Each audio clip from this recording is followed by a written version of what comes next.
Hi everyone, आप सभी का हमारे यूट्यूब चैनल पे वेलकम है। आज के इस इम्पोर्टेंट सेशन में हम ये समझेंगे हिंदी से इंग्लिश में ट्रांसलेशन कैसे करते हैं।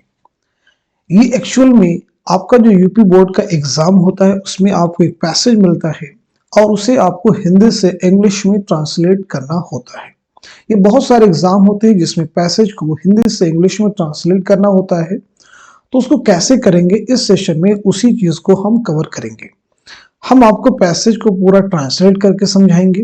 उसके बाद में उस पैसेज में दिए गए एक एक सेंटेंस को, एक एक वाक्य को अलग से भी समझने की कोशिश करेंगे।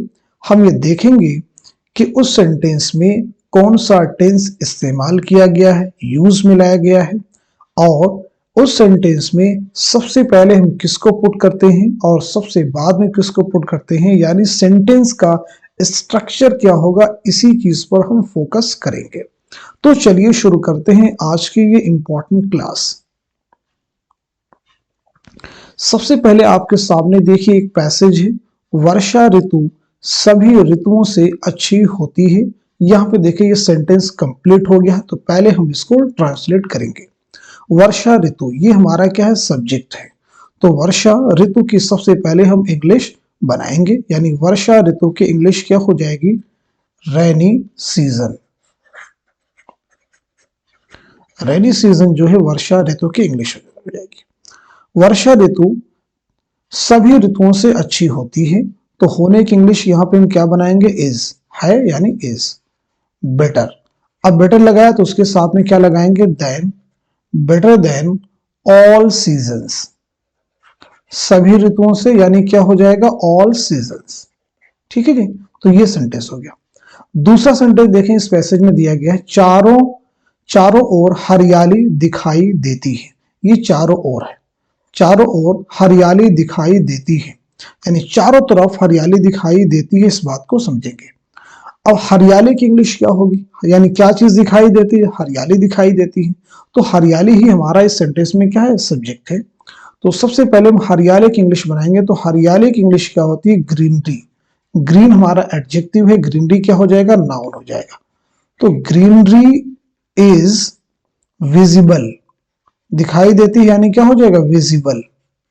Visible all around, all around हो गया।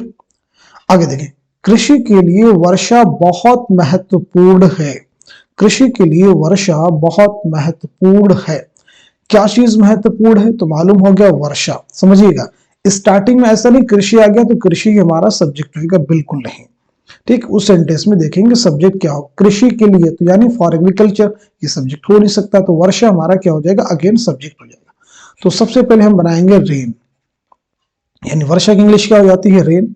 Rain is very important, rain is very important for agriculture, for agriculture, ये हो गया। अगला सेंटेंस देंगे, वर्षा और वन एक दूसरे पर निर्भर हैं। तो इस सेंटेंस में सब्जेक्ट क्या है, वर्षा और वन। तो पहले हम बनाएंगे वर्षा की इंग्लिश, यानी रेन, रेन एंड फॉरेस्ट। अब देखिए सब्जेक्ट हमारे क्या दो हो गए, rain and forest are dependent. निर्भर की इंग्लिश क्या होती है, dependent, dependent on each other, on each other. चलिए अब एक एक सेंटेंस को भी देखते हैं और समझते हैं। वर्षा ऋतु सभी ऋतुओं से अच्छी होती है। तो वर्षा ऋतु सभी ऋतुओं से अच्छी होती है, ये एक सिंपल सेंटेंस है। लास्ट में देखिए है के वर्ड का यूज किया गया है, ठीक है, तो यानी हम इसमें इज का यूज करेंगे। किसका यूज करेंगे, इज का यूज करेंगे, ये हमारा सब्जेक्ट हो जाएगा। अब देखिए सेंटेंस में सब्जेक्ट क्या है, यानी कोई भी सेंटेंस आप ट्रांसलेट कीजिए, उसमें जो स्ट्रक्चर होगा, सब्जेक्ट होगा, वर्ब होगा, और उसके बाद में अदर वर्ड्स का यूज होगा। यानी सबसे पहले हम सब्जेक्ट यूज करेंगे, उसके बाद में वर्ब, और उसके बाद में दूसरे वर्ड्स। तो सेंटेंस में सब्जेक्ट हमारा क्या है, वर्षा ऋतु, यानी क्या हो जाएगा, रेनी सीजन।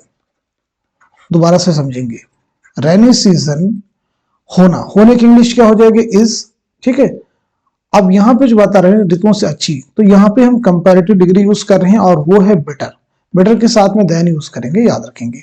आगे क्या हो जाएगा, सभी ऋतुओं से, यानी इंग्लिश सभी ऋतुओं की इंग्लिश क्या हो जाएगी, ऑल सीजन्स। ऑल सीजन्स याद रखेंगे। दूसरा सेंटेंस देखिएगा, चारों ओर हरियाली दिखाई देती है। चारों ओर, अब कंफ्यूज मत हो जाइए कि चारों ओर शुरू में है तो यही हमारा सब्जेक्ट है, बिल्कुल नहीं। हरियाली इस सेंटेंस में हमारा क्या है, सब्जेक्ट है। तो हरियाली की इंग्लिश हम पहले बनाएंगे, यानी क्या हो जाएगा, ग्रीनरी। अब हो दिखाई देती है, ठीक है, दिखाई, दिखाने की इंग्लिश क्या होती है, विजिबल। हाई की इंग्लिश क्या हो जाएगी, इज, तो यानी इज विजिबल। इज विजिबल, आगे क्या हम बना देंगे, is visible all around. Is visible all around, चारों ओर दिखाई देती है। ग्रीनरी देखिए वर्ड जो है, अगर यहाँ पे ग्रीन हम यूज कर देंगे तो यहाँ पे गलती। ग्रीन जो होता है ये एडजेक्टिव होता है, याद रखिएगा। और ग्रीनरी जो हमारा है क्या है, नाउन है। तो याद रखेंगे जो सब्जेक्ट होता है या तो वो नाउन होता है या फिर प्रोनाउन होता है, इसलिए हम ग्रीन का यूज नहीं करेंगे। किसका यूज करेंगे, ग्रीनरी का यूज करेंगे। नेक्स्ट सेंटेंस, कृषि के लिए वर्षा बहुत महत्वपूर्ण है। अब यहाँ पे कंफ्यूज मत हो जाइए, कृषि के लिए है तो ये हमारा सब्जेक्ट नहीं होगा, बल्कि सब्जेक्ट हमारा क्या होगा, वर्षा। यानी क्या चीज महत्वपूर्ण है, वर्षा। तो वर्षा क्या हो जाएगा, सब्जेक्ट हो जाएगा। तो वर्षा की इंग्लिश क्या हो जाएगी, रेन। महत्वपूर्ण है यानी सब्जेक्ट हो गया, उसके बाद वर्ब लाना, तो वर्ब क्या है, इज। हाई की इंग्लिश क्या हो जाएगी, इज।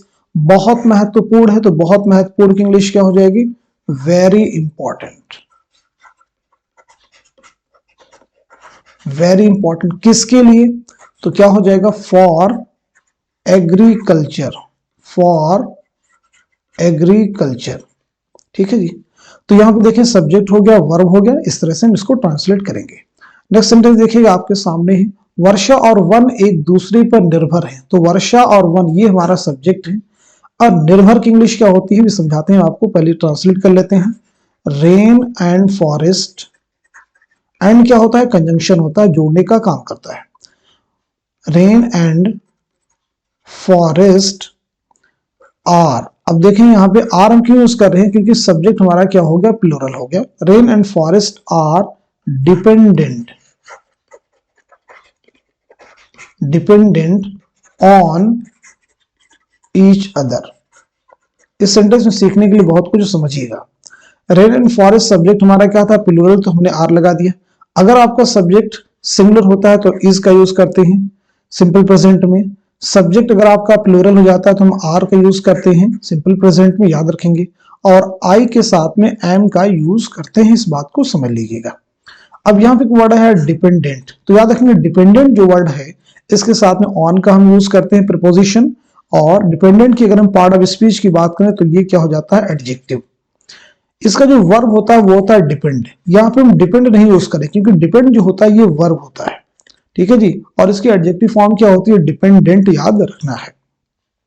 डिपेंड का मतलब होता है निर्भर होना, और डिपेंडेंट का मतलब क्या होता है, निर्भर, जरूर याद रखेंगे। यहाँ पे एक वर्ड है ईच अदर। ईच अदर का यूज हम दो के लिए करते हैं, जहां पे एक दूसरे के सेंस में। एक दूसरे के सेंस में अगर दो से ज्यादा लोग होंगे तो वहां पे हम वन अनदर का यूज करते हैं, याद रखेंगे। ईच अदर और वन अदर में यही डिफरेंस है। ईच अदर दो के लिए यूज करते हैं पारस्परिक संबंध में, और वन अनदर दो से ज्यादा के लिए यूज करते हैं। तो आज के सेशन में हमने एक पैसेज को ट्रांसलेट किया है और साथ ही साथ में उसको समझने की भी कोशिश की है।